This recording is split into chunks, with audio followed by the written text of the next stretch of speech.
Good morning, সেই সাথে আমার অনেক অনেক ভালোবাসা ও বড়দের প্রণাম জানিয়ে আরো একটা নতুন ব্লগ তোমাদের সাথে ভাগ করে নেব। এখন কটা বাজে? এখন প্রায় 11:30 মতো বাজে। আর কি করব, গুড মর্নিং বললাম, কিছু কারণে এখন তো 12টা বাজেনি, অতএব বলতেই পারি। এর মতো আজকের ব্লগটাও আশা করছি তোমাদের ভালো লাগবে। এখন দেখা যাক, তোমাদের কমেন্ট সেকশনে গিয়ে যখন কমেন্ট পাবো তখনই বুঝতে পারবো যে কতটা ভালো লেগেছে বা লাগেনি। কিন্তু আজকের ব্লগটা আমার লাইফে খুব স্পেশাল ব্লগ। ভালো লাগে তাহলে অবশ্যই আমার চ্যানেলটিকে সাবস্ক্রাইব করো। যারা ইউটিউব থেকে দেখছো তারা চ্যানেলটিকে সাবস্ক্রাইব করো, আর যারা ফেসবুক প্রোফাইল থেকে দেখছো তারা একটু ফলো করো, আর আরো একটু ভালো লাগলে একটা শেয়ার করো। চলো দেখতে থাকো আর আমার সঙ্গে চলো। চলো দেখতে থাকো আর আমার সঙ্গে চলো।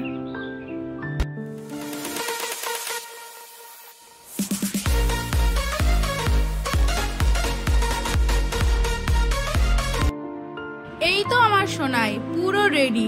আজকে চুলটা টাইট করে বেঁধে দিয়েছি, এমন করে বেঁধেছি না যাতে চুলগুলো চোখে মুখে না লাগে। ওর আবার বাঁধার ইচ্ছে ছিল না, এই গরমে ও কি সুন্দর চুল ছেড়ে থাকে। আর এই যে আমি রেডি।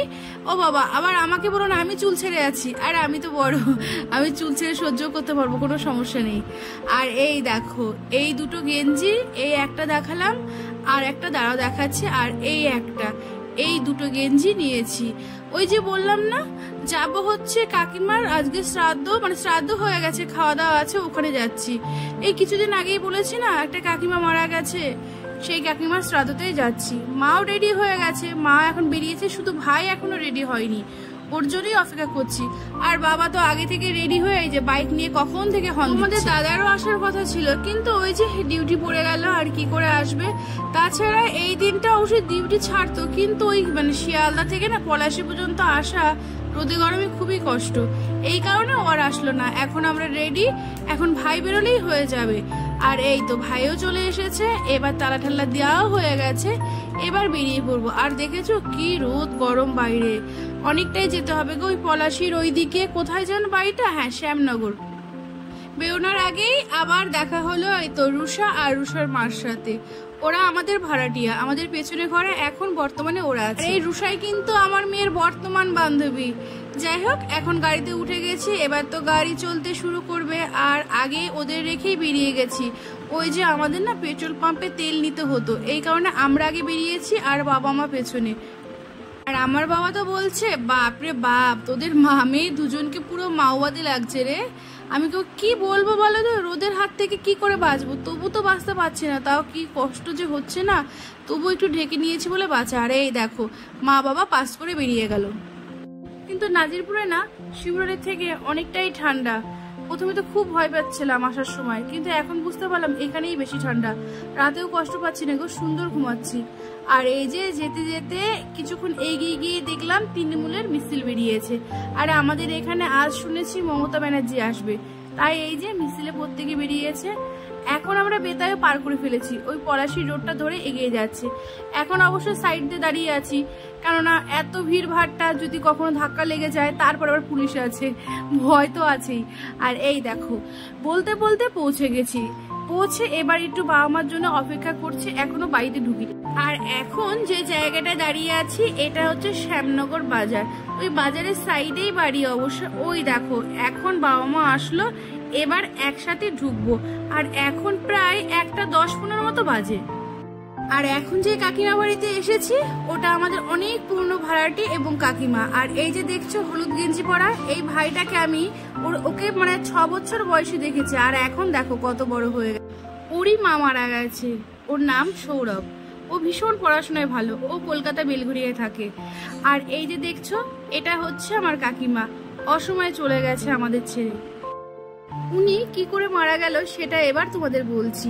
ওই পয়লা বৈশাখের দিন ওই দুধ উতলানোর নিয়ম থাকে না, উনি বাইরে তুলসী তলায় দুধ উতলাচ্ছিল, আর তখনই গায়ে আগুন লেগে 3-4 দিন মতো অসুস্থ হয়ে পড়েছিল, হসপিটালে চিকিৎসা চলেছিল, তারপরে মারা গেছে। আমিও খবরটা দেরিতে পেয়েছি, শেষ সময় আমি কষ্ট পেয়েছিলাম জানো, খবরটা শুনে খুব কষ্ট পেয়েছি। ছোটবেলা থেকে কাকিমার সাথে একটু একটু করে বড় হয়েছি। ওই সৌরভ সৌভিক ওরা দুটো ভাই আমাদের বাড়িতে হয়েছে, দেখেছি ছোট থেকে বড় হয়েছে। তারপরে এই যে দেখা, ওরা বাড়ি করেছে অনেকদিন আগেই শুনেছি, কিন্তু আসা হয়নি। দেখো ভাগ্যের কি পরিহাস, কিভাবে এসেছি আজ। আর আমার কাকু আমাকে দেখে ভীষণ খুশি হয়েছে। ওরা ভাবতেই পারেনি যে ওই রোদে গরমে আমি ওই কল্যাণী থেকে এখানে ছুটে আসব। এবার খেতে বসে পড়েছি, বুঝলে। খাবারটা একটু দেরি হয়ে গেছিল, এখন প্রায় 2:45 বেজে গেছে। আমরাই প্রথম বৈঠকে বসেছি, এই শুরু করছি এখন খাওয়াটা। এই যে ভাত পড়েছে, শাক ভাজা পড়ে গেছে, লেবু দিয়েছে। এবার এক এক করে যা যা দেওয়ার তাই তাই দেবে, আর যা যা খাবো সেটা তোমরা অবশ্যই দেখতেই পাবে। এই কাকু কাকিমা উনি কিন্তু আমাদের নিজের নয়, কিন্তু অনেক সময় জানো তো রক্তের থেকেও বাইরের মানুষ আপন হয় তার ব্যবহারের মাধ্যমে। ঠিক তেমনি এই কাকু কাকিমার ব্যবহারটা এমন ছিল যে আমরা ওখান থেকে খবর পেয়ে ছুটে এসেছি। আমি তো ভীষণ ভালোবাসি কাকু কাকিমাকে, আর কাকিমাকে কোনোদিন ভুলতে পারবো না। হয়তো ব্যস্ত থাকবো, সবার সাথে ভুলে যাব, কিন্তু একদিন মনে পড়লেও পড়বে। এতদিন ধরে যতগুলো ব্লগ করেছি তার মধ্যে এটা আমার কাছে আমার সেরা ব্লগ, কারণ এটা আমার সেই স্মৃতি। এখানে আমার অনেক স্মৃতি জড়িয়ে আছে। আর এই যে দেখছো গলায় গামছা দিয়ে, এটা হচ্ছে কাকু। কি আর করবে বলো, কিছুই করার নেই। এইটুক ক্যামেরা বন্দি করতে পেরে আমার তো খুব ভালো লেগেছে, আমি এইটুকুই স্মৃতি হিসেবে নিয়ে গেলাম। আর এই যে আমাদের খাওয়া দাওয়া হয়ে গেছে, রোদ গরম অনেকটা, প্রায় 4:30 এখন, দাঁড়াও ঠিক করে বলছি, 3:40 মতো বেজে গেছে। আমার মেয়ের আর মন টিকছে না, কেন বাড়ি এসেই খেলা করবে।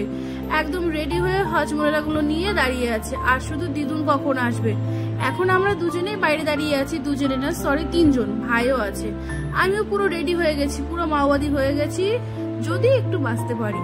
সে যাই হোক, মা চলে এসেছে, এবার বেরিয়ে পড়লাম বাড়ির দিকে।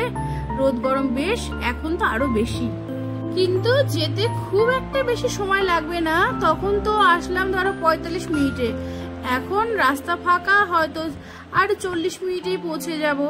আর এই দেখো বলতে বলতে আমরা বেতাই বাজারও পার করে ফেলেছি, বেরিয়ে এসেছি নাজিরপুরের দিকে। আর একটু টাইমের মধ্যেই নাজিরপুর ঢুকে যাব। ঢুকেও গেছি, এবার ঢুকে একটু রিলস টিলস করলাম, তারপরে একটু ভিডিওর এন্ডিং করলাম। এন্ডিং করার পর আমার সাউন্ডটা না ঠিকঠাক ভালো লাগলো না, আবার মিউট করে এই যে এখন তোমাদের সাথে ভিডিওর এন্ডিংটা করছি।